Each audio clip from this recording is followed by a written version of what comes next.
حبيب الله رسول الله حبيب الله يا رسول الله حبيب الله رسول الله حبيب الله يا رسول الله حبيب الله رسول الله حبيب الله يا رسول الله الحمد للہ کفا وسلام علی عبادہ الذین اصطفیٰ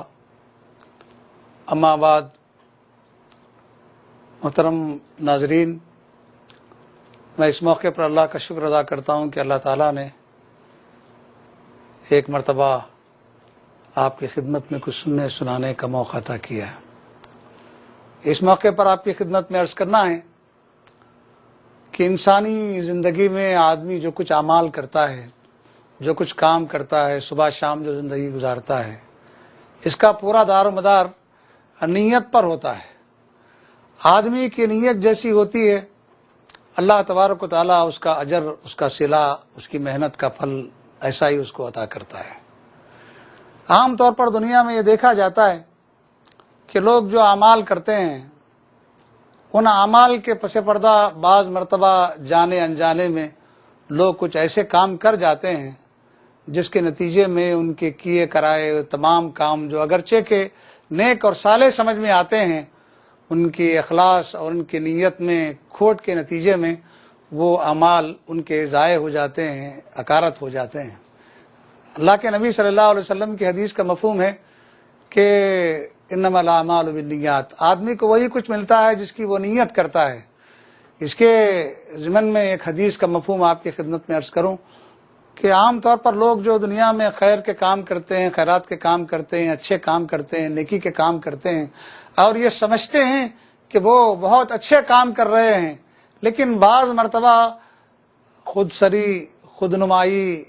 خود ستائی، ریاکاری اور پھر اپنے کو کچھ دکھانے کی نیت کے نتیجے میں آدمی اپنے اچھے کاموں کو بھی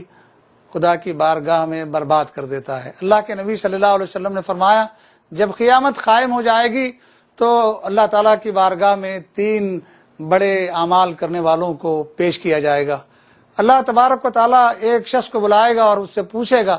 کہ بتاؤ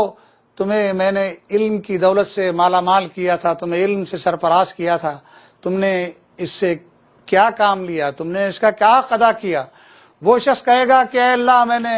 علم کو لوگوں تک پہنچانے کی کوشش کی، میں نے علم کو لوگوں کو سمجھانے، اس پر عمل کرانے کی کوشش کی، اور میں نے بہت ساری کتابیں لکھی یا مدرسے قائم کیے یا بہت سارے وہ کام کیے جو لوگوں تک تیرے دین کی دعوت کو، تیرے دین کی بات کو پہنچانے کا علم کو میں نے ذریعہ بنایا. اللہ تبارک و تعالیٰ اس موقع پر وہ شخص سے جو بات ارشاد فرمائیں گے اس کا مفہوم اس طرح سے آتا ہے کہ اللہ تعالیٰ اس شخص سے کہیں گے کہ دیکھو ہم نے جو علم تمہیں دیا تھا تم نے اس کو خوب سیکھا، لوگوں کو سکھایا اور اس کو بہت آگے بڑھایا، اس کے ذریعے سے لوگوں کو فائدہ سمجھایا، بتایا، لیکن جب تم یہ کام کر رہے تھے تو اس وقت بظاہر تو نظر نہیں آتا تھا، لیکن تمہارے دل کے اندر یہ خواہش رہتی تھی کہ تمہیں تمہاری ان باتوں کو، تمہارے علمی گفتگو کو، تمہارے علم کے ان تمام دلائل کو دیکھ کر لوگ تمہیں بڑا صاحب علم کہیں، تمہیں علامہ زمانہ کہیں، تمہیں قطب زمانہ کہیں، تمہیں فقیہ العصر کہیں، تمہیں فلاں کہیں، تمہیں فلاں کہیں، اور تمہارے دل کے اندر کہیں نہ کہیں یہ خواہش پیدا ہوتی رہتی تھی، جس کے نتیجے میں تمہارے وہ کیے گئے اچھے کام تمہارے نفس کو موٹا کر دیتے ہیں، اور شیطان تمہیں اتنا موٹا کر دیتا ہے کہ جب تم یہ کام کر ڈالتے ہو بعد میں لوگوں سے پوچھنے لگتے ہیں کہ بھائی میری وہ کتاب کیسی تھی، میری وہ تقریر کیسی تھی، میرے وہ سوالات جوابات کیسے تھے، میرا وہ کام کیسا تھا. اس کے اندر آدمی کے نفس کو اتنا مزہ آتا ہے، اس کا نفس اتنا موٹا ہوتا ہے کہ آدمی کا کیا کرایا سب دنیا میں غارت ہو جاتا ہے. اللہ تعالیٰ فرمائیں گے لوگوں نے تمہارے بعد تمہارے نام کے ساتھ بہت سارے القاب جڑ دیے، بہت سارے ناموں سے تمہیں اونچا اٹھایا، اور جو چیز تمہیں آج کے دن ملنی تھی تمہیں دنیا کے اندر حاصل ہو گئی، آج تمہارے لیے کوئی جگہ باقی نہیں ہے. اللہ تعالیٰ فرشتوں کو حکم دیں گے کہ ان کو سر کے بھل گھسیٹ کے جہنم میں ڈال دو. یہ کام اگرچہ کہ ایک آدمی نیک سمجھ کے کرتا تھا، اچھا سمجھ کے کرتا تھا، صالح عمل سمجھ کے کرتا تھا، لیکن نیت کی چھوٹی سی کمزوری نے عمل کے اس پورے کام کو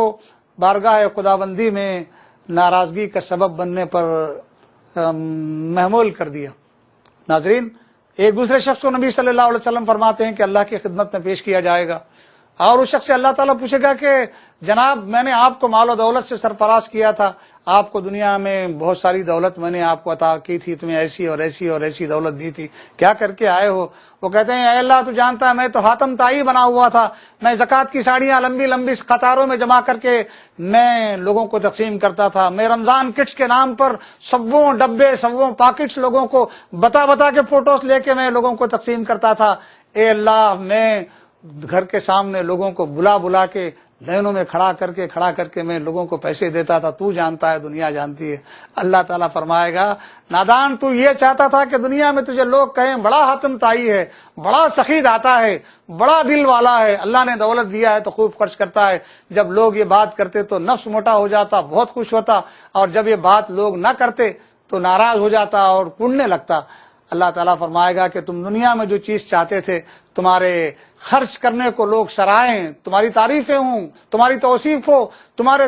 تعریف کے پل باندھے جائیں، اللہ تعالیٰ فرمائے گا کہ دنیا میں جو حاتم تائی تم بننا چاہتے تھے، تمہیں ہم نے ان تمام ناموں سے دنیا میں سرفراز کر دیا، آج کے دن کے لیے تمہارے لیے کوئی چیز ہم نے اٹھا نہیں رکھی۔ اللہ تعالیٰ فرمائے گا فرشتوں کو انہیں بھی سر کے بل گھسیٹ کے جہنم میں ڈال دو۔ اس کے بعد ایک تیسرے شخص کو لائے گا